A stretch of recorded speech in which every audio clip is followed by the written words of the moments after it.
નમસ્કાર મિત્રો, હું છું જયેશ રાઠવા અને નચિકેત સ્ટડી પર આપ સૌનું હાર્દિક સ્વાગત કરું છું. આપણે મિત્રો હવે જે તમારી આવનારી એક્ઝામ એટલે કે કોન્સ્ટેબલની એક્ઝામ જે 15/6 એ આવવાની છે અને મિત્રો એના માટે આપણે ખાસ બધાએ તૈયારી ચાલુ કરી નાખી હશે અને ઘણી બધી તૈયારી મિત્રો પૂરી તમારી થઈ પણ ગઈ હશે. તો હવે જે તમે તૈયારી કરી છે એ તૈયારીને મિત્રો ચકાસવાનો વારો છે કે ભાઈ જે કંઈ પણ આપણે બધું તૈયાર કર્યું છે, જે કંઈ પણ આપણે બધી મહેનત કરેલી છે એ બધી મહેનતનો નિચોડ હવે આપણે લાવવાનો છે. તો આ આખા અઠવાડિયામાં મિત્રો આપણે શું કરવાનું છે? તો ખાલી રિવિઝન જ કરવાનું છે. રિવિઝન જ આપણે ખાસ કરવું પડશે, જેથી કંઈ પણ વસ્તુ છૂટી ન જાય, કંઈ પણ ટોપિક રહી ન જાય.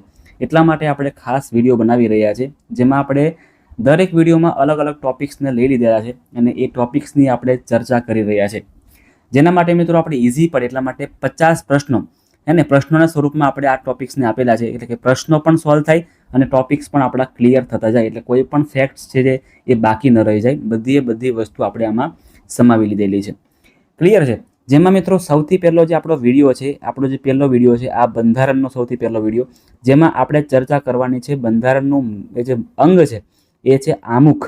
આમુખ શું છે ભાઈ, ક્યાંથી લેવામાં આવ્યું છે, શું છે બધું, આ બધી વસ્તુ આપણે આ વિડીયોમાં ચર્ચવાના છે.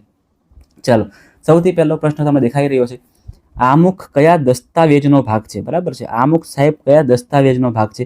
તો આમુખ છે ભારતીય બંધારણ જે છે એ દસ્તાવેજનો આખો ભાગ ગણવામાં આવે છે. ચલો, સેકન્ડ ક્વેશ્ચન છે, આમુખના શરૂઆતના શબ્દો કયા છે? તો કે આમુખમાં સૌથી પહેલા કયો શબ્દ મૂકવામાં આવેલા છે? આપણને લાગે કે ભાઈ આવા સિમ્પલ ક્વેશ્ચન થોડા પૂછાય, પણ મિત્રો આવા જ ક્વેશ્ચન પણ તમારી એક્ઝામમાં આવી શકે અને તમને કન્ફ્યુઝ પણ કરી શકે. એટલે કે અમે ભારતના લોકો, આમુખમાં શરૂઆતના શબ્દ શું છે? તો કે ભાઈ અમે ભારતના લોકો. ત્યાર પછી આમુખમાં કેટલા મુખ્ય મુદ્દાઓને સમાવવામાં આવેલા છે? આમુખમાં કયા કયા મુદ્દાઓને સમાવવામાં આવેલા છે? તો આમુખમાં મિત્રો 5 મુદ્દાઓને સમાવવામાં આવેલા છે, જેમાં છે ધર્મનિરપેક્ષતા, સામાજિકતા, લૌકિકતા, લોકશાહી અને પ્રજાસત્તાક. આ 5 શબ્દોને આમુખમાં સમાવવામાં આવેલા છે. ત્યાર પછીનો પ્રશ્ન અને આઈએમપી છે કે ભાઈ આમુખ ક્યારે અમલમાં આવ્યું? તો મિત્રો 26મી જાન્યુઆરી 1950, કે જ્યારે આપણું બંધારણ અમલમાં આવ્યું ને ત્યારે જ આમુખ પણ અમલમાં આવ્યું હોય, ચોખ્ખી વસ્તુ છે.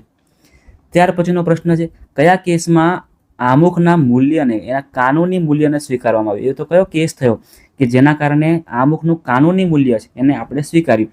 તો કેશવાનંદા ભારતી કેસ જે થયો હતો, આ કેશવાનંદા ભારતી કેસ 1973માં, ત્યારે આમુખને કાનૂની મૂલ્યને એને સ્વીકારવામાં આવ્યું હતું. ત્યાર પછી છે આમુખનું અંગ્રેજી નામ શું છે? તો કે પ્રિયમ્બલ. આમુખને મિત્રો ઇંગ્લિશમાં પ્રિયમ્બલ કહેવામાં આવે છે. આમુખમાં સેક્યુલર, અહીંયા સેક્યુલર છે પણ શું આવશે? સેક્યુલર. આમુખમાં સેક્યુલર શબ્દ ક્યારે ઉમેરવામાં આવ્યો હતો? તો સેક્યુલર શબ્દ મિત્રો 42માં બંધારણના સુધારામાં 1976માં સુધારવામાં આવ્યો, કે ભાઈ ધર્મનિરપેક્ષતા જે છે ને એ સ્વીકારવામાં ક્યારે આવ્યો? તો કે ભાઈ 42માં બંધારણના સુધારામાં એને ઉમેરવામાં આવ્યો હતો. આમુખમાં કેટલા વિશેષણો ભારત માટે ઉપયોગમાં લેવાયા છે? ભારત માટે કયા કયા શબ્દ છે? બરાબર છે, તો 4 શબ્દ છે. 4 શબ્દ તમારે યાદ રાખવાના છે. બરાબર છે, સાવરીન, સોશિયલિસ્ટ, સેક્યુલર અને ડેમોક્રેટિક. આ 4 શબ્દને ખાસ તમારે યાદ રાખવાના છે. આમુખમાં નાગરિકોને કયા મૌલિક અધિકારોની ખાતરી આપવામાં આવી છે? કયા કયા 4 જે છે એ કયા કયા એના મૌલિક અધિકારો છે એની વાત કરવામાં આવેલી છે? તો એમાં ન્યાય છે, સ્વતંત્રતા, સમાનતા અને ભાઈચારો. આ બધા એના મૌલિક અધિકારો છે, એની ખાતરી કરવામાં આવેલી છે. પ્રજાસત્તાક શબ્દનો અર્થ શું છે? આપણે જાણીએ છીએ પ્રજાસત્તાક એટલે પ્રજાના હાથમાં સત્તા હોય, તો એને માટે આપણે કહી શકીએ જનશાહી. બરાબર, હુકમશાહી નહીં પણ જનશાહી, એને આપણે પ્રજાસત્તાક કહીએ છીએ. ચાલો, સાવરીન શબ્દનો અર્થ શું થાય છે? તો સાવરીન શબ્દનો અર્થ મિત્રો સ્વતંત્ર, સંપૂર્ણ સ્વતંત્ર અને સર્વભૌમ એવો અર્થ થાય છે. ત્યાર પછી લોકશાહી. લોકશાહીનો અર્થ શું છે? તો કે લોકોનું લોકો વડે ચાલતું શાસન, એને આપણે લોકશાહી કહીએ છીએ. જનતાથી જનતાનું શાસન. 42માં બંધારણ સુધારા દ્વારા કયા 3 શબ્દો ઉમેરાયા? આપણે વાત આગળ પણ કરી ચૂક્યા કે સોશિયલિસ્ટ, સેક્યુલર અને ઇન્ટિગ્રિટી. આ 3 શબ્દ છે ને એ 42માં બંધારણ સુધારા 1976 દ્વારા ઉમેરવામાં આવ્યા હતા. ત્યાર પછીનો પ્રશ્ન, આમુખ છે, આમુખ એ કયા દેશમાંથી આપણે લીધેલું છે, પ્રેરિત છે? તો આમુખ છે સાહેબ એ અમેરિકાના બંધારણમાંથી અને ફ્રાન્સના બંધારણમાંથી, આ બંધારણમાંથી આપણે લીધેલું છે શબ્દ આમુખ. ફરી કહું છું, અમેરિકા અને ફ્રાન્સ આ બંને બંધારણમાંથી આપણે આમુખ લીધેલું છે. કયા લેખમાં આમુખની વ્યાખ્યા નથી? તો ભાઈ બંધારણના કોઈ પણ લેખમાં આમુખની વ્યાખ્યા છે જ નહીં. આમુખની ખરેખર વ્યાખ્યા જ નથી. આમુખ છે પણ આમુખની વ્યાખ્યા તમને ક્યાંય કોઈ જગ્યાએ જોવા મળવાની નથી. ચાલો, આમુખ લખવામાં કોને સહાય કરી હતી? તો ભાઈ જે BR આંબેડકર, ડૉક્ટર બાબા સાહેબ આંબેડકર જે છે એમને આમુખ લખવામાં સૌથી પહેલા સહાય કરી હતી, એમને ચાલુ કર્યું હતું. આમુખમાં ઇન્ટેગ્રિટી એટલે શું? ઇન્ટેગ્રિટી એટલે મિત્રો અખંડતા, બરાબર છે. અખંડતાને આપણે ઇન્ટેગ્રિટી કહેતા હોઈએ છીએ. કઈ ભાષામાં આમુખ પ્રથમ લખાયું? તો સૌથી પહેલા અંગ્રેજી ભાષામાં આમુખ લખવામાં આવ્યું. સૌથી પહેલા અંગ્રેજી ભાષામાં આમુખ લખવામાં આવ્યું હતું. આમુખ ક્યારે સ્વીકૃત થયું? તો કે ભાઈ 26મી નવેમ્બર 1949માં એ સ્વીકૃત થયું હતું. 20મો પ્રશ્ન છે, આમુખ સુધારવામાં આવી શકે છે કે નહીં? તો કે હા, પરંતુ બંધારણને કોઈ પણ પ્રકારની છેડછાડ કર્યા વગર, એટલે કે બંધારણને કોઈ પણ પ્રકારનું નુકસાન ન થાય તે રીતે આમુખને સુધારવામાં આવી શકે, પણ હજુ સુધી મિત્રો એવું કંઈ બન્યું નથી. આમુખના મેસેજનું મુખ્ય તત્વ શું છે? તો કે આમુખ એ લોકશાહી અને ન્યાય એ બંનેને બતાવી રહ્યા છે. આમુખમાં ન્યાયના કેટલા પ્રકાર જણાવ્યા છે? ન્યાયના કેટલા પ્રકાર છે આમુખમાં જણાવ્યા? તો કે સામાજિક પ્રકાર, આર્થિક પ્રકાર અને રાજકીય પ્રકાર આ આમુખના પ્રકારો છે, ન્યાયના પ્રકારો છે. આમુખના અંતમાં શું લખાયેલું છે? તો કે ભાઈ આમુખના અંતમાં સંવિધાનને સ્વીકારી આ અદાલતમાં ઘોષિત કરીએ છીએ. આ સૌથી છેલ્લે આમુખમાં લખાયેલું છે. 24મો પ્રશ્ન છે, સામાજિક ન્યાયનો અર્થ શું થાય છે? સામાજિક ન્યાય એટલે સમાનતા અને ભેદભાવ વિહીન સમાજ, કે ભાઈ સમાનતા હોવી જોઈએ અને કોઈ પણ પ્રકારનો ભેદભાવ હોવો જોઈએ નહીં. સંવૈધાનિક બાબતો માટે આમુખ શું દર્શાવે છે?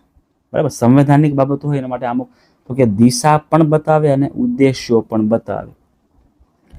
આમુખ ભારતના કયા પ્રકારના રાજ્ય હોવાનો ઉલ્લેખ કરે છે? તો કે આમુખ છે ભારત લોકશાહી રાજ્ય છે, પ્રજાસત્તાક રાજ્ય છે, બરાબર છે. એમ ભલે દેશ છે મિત્રો, પણ આપણે બંધારણમાં રાજ્યો શબ્દ આપેલો છે, રાજ્યો એનો મતલબ પણ દેશ જ થાય છે, બરાબર છે. એટલે કે લોકશાહી રાજ્ય અને પ્રજાસત્તાક રાજ્યનો ઉલ્લેખ કરે છે. પ્રથમ વખત કયા દેશે આમુખનો ઉપયોગ કર્યો? તો કે United state of America, USA સૌથી પહેલા આમુખનો ઉપયોગ કરેલો હતો. ત્યાર પછી ફ્રાન્સ, ત્યાર પછી ભારત. કયા તત્વે બંધારણનું આત્મા તરીકે? તો બંધારણનો આત્મા હોય તો કોણ છે? એ આમુખ છે. બંધારણનો આત્મા કોણ છે? આમુખ છે. બહુજન હિતાય અને બહુજન સુખાય એવું કોણ લખેલું? તો કે એવું લખેલું બાબા સાહેબ આંબેડકરે. એવું બાબા સાહેબ આંબેડકર લખીને ગયા છે. આમુખમાં ભાઈચારો શાની વચ્ચે હોવું જોઈએ? તો કે ભાઈ તમામ નાગરિકો વચ્ચે ભાઈચારો હોવો જોઈએ. એના માટે તમે જાણો છો કે ભાઈ સમાનતાનો હક તમને આપેલો છે, હે ને? નાગરિકો વચ્ચે ભાઈચારો હોવો જોઈએ. આમુખમાં મૂલ્યોનું ઉલ્લેખન ક્યાં છે? હે ને? તો ન્યાય, સમાનતા અને સ્વતંત્રતા આ જગ્યાએ મૂલ્યોના ઉલ્લેખ થયેલા છે.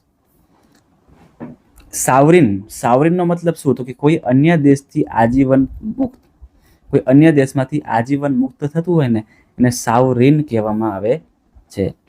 ત્યાર પછીનો ક્વેશ્ચન છે, આમુખ કઈ શાખાનું માર્ગદર્શન આપે છે? તો રાજ્યની નીતિ શાખા અને ન્યાયિક શાખા. આમુખ જે છે સાહેબ એ રાજ્યની નીતિ અને રાજ્યની ન્યાયિક શાખાનું માર્ગદર્શન આપણને આપે છે. ભવિષ્યની પેઢીઓ માટે માર્ગદર્શિકા કઈ છે? તો કે આમુખ છે. માર્ગદર્શિકા કોણ છે? આમુખ છે. ભાઈચારો એ શાની લાગણી છે? તો કે સમરસતા અને એકતાની લાગણી છે. ભાઈચારો જે છે એ સમરસતા અને એકતાની લાગણી છે. ત્યાર પછી ફ્રેટર્નિટી શબ્દનો અર્થ શું થાય? તો કે એનો મતલબ થાય છે ભાઈચારો. ત્યાર પછીનો ક્વેશ્ચન છે, સ્વતંત્રતાનો અર્થ શું થાય? વિચારથી, અભિવ્યક્તિ કરવાથી, વિશ્વાસ, ધર્મ અને ઉપાસના આ બધાથી સ્વતંત્ર, બરાબર. આ બધી વસ્તુમાં કોઈ પ્રકારનો બંધન હોય ને એ ન હોય એને આપણે કહીએ છીએ સ્વતંત્રતા. આમુખના શબ્દો શું સૂચવે છે? આમુખના શબ્દો છે મિત્રો એ બંધારણમાં કયા કયા ધ્યેયો રહેલા છે એ સૂચવે છે. આમુખમાં કોઈ કાયદાની નિશ્ચિત કલમ છે? તો કે ભાઈ ના, આમુખમાં કોઈ આર્ટિકલ છે નહીં. આમુખ કઈ સમિતિ દ્વારા તૈયાર થયું હતું? તો કે બંધારણ નિર્માણ સમિતિ દ્વારા આમુખને તૈયાર કરવામાં આવેલું હતું. સાવરણી નીતિ શેમાં દેખાય છે? તો કે નીતિગત નિર્ણયો લેવા માટેની સ્વતંત્રતા માટે સાવરણી નીતિ કહેવામાં આવે છે. આમુખમાં સમાવિષ્ટ સ્વતંત્રતા કઈ કઈ છે? તો કે વિચારની, અભિવ્યક્તિની, વિશ્વાસ અને ઉપાસના કરવાની આ બધાની એ સ્વતંત્રતા આમુખમાં બતાવેલી છે. સોશિયલ ન્યાય શેના વિરુદ્ધ છે? સોશિયલ ન્યાય છે મિત્રો એ ભેદભાવના, જે ભેદભાવ થઈ રહ્યા છે એના માટે સોશિયલ ન્યાય જે એના વિરુદ્ધમાં કામ કરે છે. આમુખના અમલ માટે મુખ્ય સાધન કયું છે? તો કે બંધારણના અધિકારો. આમુખની કોઈ જગ્યાએ જો પેલું કરવામાં આવે તો બંધારણના અધિકારો એને અટકાવે છે. આમુખનો ઉદ્દેશ શું છે? આમુખનો ઉદ્દેશ છે બંધારણના મૌલિક ધ્યેયોનું પ્રતિનિધિત્વ કરવું. ત્યાર પછી ન્યાય માટે રાજ્ય કઈ રીતે જવાબદાર છે? તો કે ન્યાય માટે રાજ્ય એ નીતિ અને કાયદાની રીતે જવાબદાર છે. ત્યાર પછીનો પ્રશ્ન છે પ્રજાસત્તાક એટલે શું? તો કે પ્રતિનિધિઓ દ્વારા શાસન કરવામાં આવે, બરાબર છે, એને કહેવામાં આવે પ્રજાસત્તાક, અથવા તો આને પ્રજા દ્વારા ચાલતું શાસન પણ કહેવામાં આવે. આમુખ ભારતના નાગરિકોને શું આપે છે? તો કે અધિકાર અને મુક્તિ. આમુખ ભારતના નાગરિકોને શું આપે છે ભાઈ? અધિકાર અને મુક્તિ આપે છે. ત્યાર પછીનો પ્રશ્ન છે સામાન્ય નાગરિક માટે આમુખ શું છે? તો કે આમુખ છે બંધારણનો આત્મા છે, આ પણ આપણે વાત કરી ચૂક્યા. અને આમુખમાં શું નક્કી કરી શકાય છે? તો રાષ્ટ્રના ધ્યેયો, રાષ્ટ્રના મૂલ્યો એ આમુખ દ્વારા નક્કી કરી શકાય છે. તો મિત્રો આ હતા આપણા ટોપિક આમુખના. આમુખમાંથી મિત્રો ઓછા પ્રશ્ન પૂછાતા હોય છે, પણ આવા પ્રશ્ન ખાસ તમને એક્ઝામમાં આવી શકે એટલા માટે ઘણા બધા મિત્રો એ આમુખમાંથી કંઈ તૈયારી કરતા જ નથી, પણ એક બે પ્રશ્ન આમુખમાંથી પણ આવી શકે છે. એટલા માટે આપણે આ 50 પ્રશ્નોને મિત્રો સોલ્વ કરાવેલા છે. આ તમામ પ્રશ્નો મિત્રો તમારે એકવાર વાંચી લેવાના છે, બરાબર છે. વિડીયોને ફરીથી એકવાર ફાસ્ટ કરીને જોઈ લેવાના છે, તો તમારું બધું જ ક્લિયર થઈ જવાનું છે. આની પછીના વિડીયો મિત્રો આપણે ટોપિક લેવાના છે મૂળભૂત અધિકારો, જેમાંથી ઘણા બધા પ્રશ્ન પૂછાઈ શકે છે. મૂળભૂત અધિકારો મિત્રો એમાંથી આપણને ઘણા બધા પ્રશ્ન પૂછાઈ શકે છે. એટલા માટે આપણે આની પછીના વિડીયોમાં આ ટોપિકમાંથી 50 પ્રશ્નોને સોલ્વ કરવાના છે. ત્યાં સુધી મિત્રો તમને જો વિડીયો ગમ્યો હોય તો ખાસ લાઈક કરી દેજો અને તમારા મિત્રો સુધી પણ આ વિડીયોને અવશ્ય શેર કરી દેજો.